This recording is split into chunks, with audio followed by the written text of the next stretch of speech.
आज आहे 6 ऑगस्ट 2026. आणखीन 2 दिवस 7 आणि 8 तारखेपर्यंत थोडाफार पाऊस येणार आहे. 9 तारखेच्या नंतर थोडा पाऊस उघडणार आहे आणि मग चांगलं सूर्यदर्शन होईल आणि चांगला उघडल्याच्या नंतर जवळपास 15-16 तारखेपर्यंत असंच 10-12 दिवस वातावरण खुललेलं राहणार आहे. हे जुन्नर तालुका आंबेगाव सगळीकडेच अशी परिस्थिती राहील. त्याच्यानंतर 15-16 ऑगस्टच्या नंतरच परत पावसाचं वातावरण तयार होणार आहे, म्हणून हा अंदाज लक्षात. आणि फक्त तुमच्या भागाचे सगळे धरणं भरले, एकच थोडंफार धरण शिल्लक राहिलेलं आहे. ते देखील काय म्हणणार आहे, सप्टेंबर-ऑक्टोबरमध्ये पाऊस खूप पडणार आहे, त्याच्यामध्ये ते देखील भरून जाणार आहे. म्हणून हे देखील लक्षात घ्यायचं. म्हणजे यावर्षी सप्टेंबरमध्ये जास्त पाऊस आणि ऑक्टोबरमध्ये देखील पाऊस चांगला पडणार आहे, म्हणून हे लक्षात घ्यायचं. आणि 13 नोव्हेंबरला मात्र थंडी येणार आहे, म्हणून हा अंदाज देखील सर्व शेतकऱ्यांना लक्षात घ्यायचा. शेतकऱ्याला आता ज्यांना शेतीची कामे करायची असेल तर तुम्ही काय करा, 8 ऑगस्ट पासून म्हणजे पावसाचं वातावरण कमी होणार आहे, पाऊस उघाड देणार आहे. मग 8च्या नंतर तुम्ही शेती. आज आहे 6 ऑगस्ट 2026. आणखीन 2 दिवस 7 आणि 8 तारखेपर्यंत थोडाफार पाऊस येणार आहे. 9 तारखेच्या नंतर थोडा पाऊस उघडणार आहे आणि मग चांगलं सूर्यदर्शन होईल आणि चांगला उघडल्याच्या नंतर जवळपास 15-16 तारखेपर्यंत असंच 10-12 दिवस वातावरण खुललेलं राहणार आहे. हे जुन्नर तालुका आंबेगाव सगळीकडेच अशी परिस्थिती राहील. त्याच्यानंतर 15-16 ऑगस्टच्या नंतरच परत पावसाचं वातावरण तयार होणार आहे, म्हणून हा अंदाज लक्षात. आणि फक्त तुमच्या भागाचे सगळे धरणं भरले, एकच थोडंफार धरण शिल्लक राहिलेलं आहे. ते देखील काय म्हणणार आहे, सप्टेंबर-ऑक्टोबरमध्ये पाऊस खूप पडणार आहे, त्याच्यामध्ये ते देखील भरून जाणार आहे, म्हणून हे देखील लक्षात घ्यायचं. म्हणजे यावर्षी सप्टेंबरमध्ये जास्त पाऊस आणि ऑक्टोबरमध्ये देखील पाऊस चांगला पडणार आहे, म्हणून हे लक्षात घ्यायचं. आणि 13 नोव्हेंबरला मात्र थंडी येणार आहे, म्हणून हा अंदाज देखील सर्व शेतकऱ्यांना लक्षात घ्यायचा.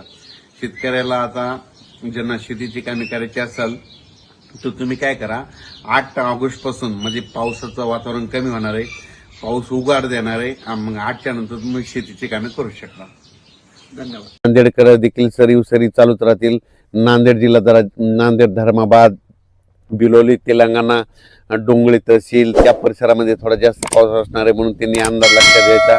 त्याच्यानंतर इकडं यवतमाळ जिल्ह्यात देखील सरी चालू राहतील. हिंगोली जिल्ह्यात देखील सरी चालू राहतील. वाशिम जिल्ह्यात देखील सरी चालूच राहतील, म्हणून हा अंदाज लक्षात घ्यायचा. आणखीन जवळपास सांगायचं झालं तर 3 दिवस म्हणजे आजचं 5 ऑगस्ट, 6 आणि 7 ऑगस्ट 3 दिवस असाच विखुरलेल्या स्वरूपाचा पाऊस पडणार आहे. सर्वदूर नसणारे अर्ध्या घंटाचा, 10 मिनिटाचा, 5 मिनिटाचा अशा सरी येऊन जातील, म्हणून हा अंदाज लक्षात घ्यायचा. म्हणजे रत्नागिरी रायगड पासून ते पालघर इकडं नाशिक पर्यंत त्या पट्ट्यात मात्र आज पाऊस परत पुन्हा जास्त सक्रिय होणार आहे, म्हणून हा अंदाज लक्षात येता. महाबळेश्वरला पाऊस सुरू होईल, पुण्याकडे देखील रिमझिम पाऊस सुरू होईल. त्याच्यानंतर कोकणातला देखील पाऊस चालूच राहील आणि त्याच्यानंतर इकडं संगमनेर, अकोले, नाशिक, इगतपुरी तिकडं देखील पाऊस सुरूच राहील. त्याच्यामुळे काय होईल, नंदुरबार जिल्हा, धुळे जिल्हा, जळगाव जिल्हा तिकडं रिमझिम पाऊस सुरू राहील, सरी येतील, म्हणून हा अंदाज लक्षात घ्यायचा. 4 ऑगस्टला काल दिवस मावळत असताना तांबडा आभाळ झालं होतं पश्चिमेला.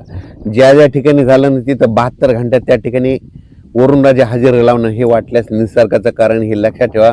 आता तुम्हाला सांगू इच्छितो, इंदापूर, पुणे, त्याच्यानंतर इकडं पंढरपूर, सोलापूर, त्याच्यानंतर इकडं बीड जिल्हा, लातूर जिल्हा, जालना जिल्हा, परभणी जिल्हा, बुलढाणा जिल्हा, अकोला, अमरावती, यवतमाळ, हिंगोली, वाशिम, नांदेड, त्याच्यानंतर वर्धा, नागपूर, भंडारा, गोंदिया, चंद्रपूर, यवतमाळ ह्या पट्ट्यात मात्र आणखीन 3 दिवस सारखा पाऊस चालू राहणार आहे, म्हणून हा अंदाज लक्षात जा.